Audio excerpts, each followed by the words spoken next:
رئيس الفيفا بيتدخل وبيأمر اللجنة الأولمبية بإلغاء الهدف الثاني للمنتخب الأوكراني في مرمى المنتخب المغربي لوجود وبشكل واضح حالة تسلل على مهاجم المنتخب الأوكراني، ورفض الحكم الهندوراسي العودة مرة تانية لتقنية الفار بشكل غريب ومريب الصراحة. بكل تأكيد عزيزي المشاهد كلنا شفنا امبارح حالة التسلل اللي أكد عليها الخبير التحكيمي وقال واجب، يعني قال لك كان لازم نشوف خطوط التسلل وكان لازم الحكم يرجع لتقنية الVR عشان نتأكد إذا كان الهدف صحيح ولا لأ. الحكم الهندوراسي اللي ما صدق وأول ما دخل الجول لعب على طول هدفه بشكل صحيح. عايز أقول لك على نقطة تاني مهمة جدا جدا عزيزي المشاهد، لاعيبة المنتخب المغربي قدمت مباراة كبيرة جدا جدا أمام أوكرانيا، وطبعا الهدف اللي سجله أوكرانيا الهدف الثاني الهدف اللي مفاجئ وكان عكس سير اللقاء تماما. ولكن المشكلة لاعيبة المنتخب المغربي عشان بتلعب دايما أو هم كلهم أساسا بنسبة 90% بيلعبوا في أوروبا، متعودين على لعب الفير بلاي، متعودين على اللعب النظيف. أنا متفاجئ جدا جدا إن لاعيبة المنتخب المغربي ما ضغطتش على الحكم. أنا حسيت إن كلهم مصدومين. دول بقى لو كانوا لاعيبة المنتخب المصري حرفيا كانوا قلعوهم ملط في الملعب، حرفيا لاعيبة المنتخب المصري وانتوا طبعا عارفينهم. عندنا شوية اننا بنعرف نتحايل، البكاء والشكاء على الحكم، ممكن حتى ما نكملش المباراة ونقعد في ارض الملعب. عايزين الحكم لازم يرجع لتقنية الفار، لازم غصب عنك ترجع لتقنية الفار.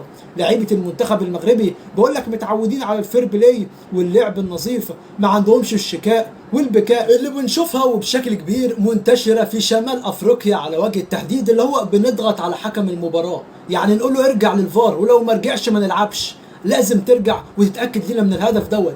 الحكم الهندوراسي او لاعيبه المنتخب المغربي اتصدمت لان هم بقول لك مهاجمين لاعيبه المغرب كانت بتهاجم بال11 لاعب، كلهم كانوا في الهجوم وكلهم كانوا عايزين يسجلوا الهدف الثاني. الهدف جه بهجمه مرتده عكس سير اللقاء تماما، وبالتالي لعيبه المغرب كانت مصدومه وكلهم بيبصوا لبعض. ما حدش فكر حتى زي ما اشوف كل الناس يرفع ايديه يقول تسلل، ولا حتى الحكم الهندوراسي بكل صراحة تصرف اسلوب غريب. عايز بقى افرجك على حاجة مهمة جدا جدا. الصورة اللي قدامك ديت عزيزي المشاهد متصورة بتقنية الذكاء الاصطناعي، تقدر تقول لك اذا كان يعني المهاجم كان في حالة تسلل ولا لا، عشان انت تتأكد وانا اتأكد وكلنا نتأكد. قدامك الخط الاحمر هو خط التسلل، وادي مهاجم اوكرانيا هو متسلل، ولكن لاعيبه المنتخب المغربي كلها مركزه على الكره زي ما انت شايف بالظبط امامك في الصوره، كلهم عينيهم على الكره اللي مع الجناح عشان بعد كده الجناح يلعبها واللاعب يسجلها، وكل لاعيبه المغرب كانت بتبص لبعضها. ولكن لما جه الذكاء الاصطناعي يؤكد لنا ان فعلا كان الهدف دوت هدف تسلل، وكان لازم على الاقل الحكم الهندوراسي لو ما اخدش باله يرجع لتقنيه الفار. اما هم مستخدمينها ليه؟ هم ليه بيستعملوها؟ علشان تظهر الحالات اللي زي كده. والفار على فكره انصف المنتخب المغربي امام الارجنتين رغم بعد ساعتين، يعني بعد ما نهايه المباراه رجعوا بعد ساعتين لعبوا ربع ساعه وكان الفار انصف بالفعل المنتخب المغربي، وبالتالي دي حاجه عاديه. كان لازم الحقيقه الحكم الهندوراسي يسيب كل دوت ويتاكد من تقنيه الفيديو، ما يرجعش على طول يبدا المباراه بشكل غريب. انا كنت متاكد وانا بتفرج ان هي حاله تسلل، بس كنت منتظر بس يعني حد ياكد لي الشك دوت، ان اشوف الفار يحاول يرسم لنا الخطوط اللي بنرسمها دايما عشان نتاكد اذا كان الهدف دوت اوف سايد ولا اون سايد، يعني جول ولا مش جول. كنت عايز اتاكد من تقنيه الفار، بس الحقيقه مفيش حد اكد لي، لا الحكم اكد لي ولا تقنيه الفار اكد لي. انا لقيتهم مره واحده بيسنطروا وبيلعبوا وبيكملوا اللقاء. طبعا احنا من صدمتنا، انا حتى ذات نفسي من صدمتي يعني ما كنتش مستوعب اللي حصل. منتخب المغرب ضاغط، منتخب المغرب الشوط الثاني بيلعب شوط عالمي، قدر ان هو يسجل هدف وكان قريب جدا من تسجيل الهدف الثاني، فكلنا كنا مصدومين من الموقف. محدش اخد باله اذا كان ديت تسلل ولا مش تسلل. ولكن اهو امام عينيك بتقنيه الذكاء الاصطناعي قدرنا نعرف اذا كان الهدف دوت صحيح ولا لا. راس مهاجم الارجنتيني راسه هي خارجه بره الملعب، راسه خارجه بره خط الاوفسايد، وبالتالي المفروض ان هو دوت تسلل. طبعا عزيزي المشاهد مش محتاج اؤكد لك ان المنتخب المغربي يعتبر هو المنتخب الوحيد افضل منتخب عربي وافريقي مشارك في اولمبياد باريس. قدر ان هو يفوز على المنتخب الارجنتيني، وكان افضل مليون مره من المنتخب الاوكراني لولا الهدف اللي جه عكس سير اللقاء. بقول لك كانوا خلاص قريبين يسجلوا الهدف الثاني، راح دخل فيهم هدف بطريقه غريبه، الهدف التسلل الفاضح دوت. وبالتالي المغرب عنده مباراة قوية امام المنتخب العراقي. انا بشوفها ان هي مباراة قوية، ولكن المنتخب المغربي قادر وبشكل كبير باذن الله ان هو يفوز ويخرس افواه الجميع.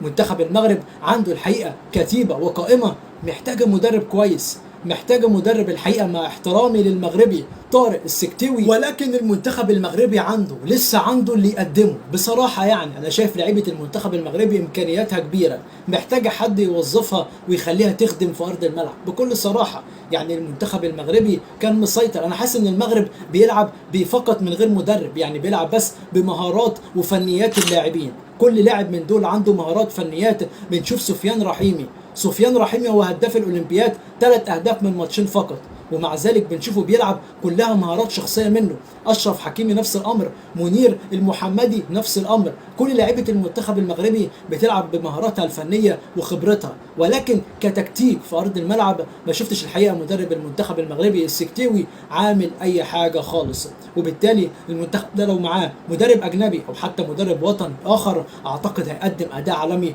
وهنشوف حاجه كبيره جدا جدا. كل التوفيق باذن الله للمنتخب المغربي في مباراته الجايه امام المنتخب العراقي. بكل صراحه انا عندي ثقه كبيره في المنتخب المغربي، وانه دايما بيظهر في البطولات العالميه بشكل كبير وواضح، وبنشوف اداء وفنيات اللاعبين على وجه التحديد اكتر من اي حاجه تاني.